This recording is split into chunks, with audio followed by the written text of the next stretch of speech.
Bonjour à toutes et tous et je vous espère en très grande forme pour cette nouvelle bonne pratique. Aujourd'hui je voulais parler de la reconnaissance parce qu'on dit beaucoup qu'il faut donner de la reconnaissance à ses employés et c'est vrai, il est certain qu'il faut donner de la reconnaissance. Maintenant, je pense qu'il faut comprendre quelque chose dans la reconnaissance, c'est que c'est temporaire.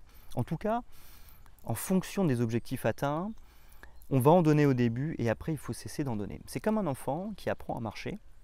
Au début, on va l'encourager, on va le féliciter dès qu'il arrivera à faire un pas, deux pas, trois pas successifs. Et puis au bout d'un moment, on va arrêter parce qu'à 18 ans, on ne va pas dire à notre enfant c'est bien, tu sais marcher, c'est quelque chose qui est devenu tout à fait normal.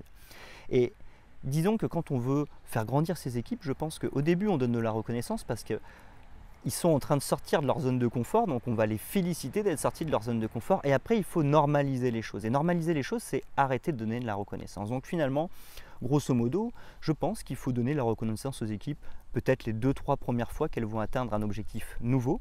Et ensuite, on va arrêter pour normaliser les choses et que les équipes comprennent que c'est tout à fait normal maintenant de faire ça correctement. Par contre, sur les nouveaux objectifs qui sont dans des nouvelles zones de sortie de confort, là, on va donner de la reconnaissance 2-3 fois, puis ensuite, on va arrêter pour normaliser les choses et faire en sorte que les équipes comprennent que aujourd'hui, c'est normal, qu'elles sont en capacité de le faire. Voilà, j'espère que cette bonne pratique du jour vous a été utile et moi, je vous donne rendez-vous dès demain pour une nouvelle bonne pratique.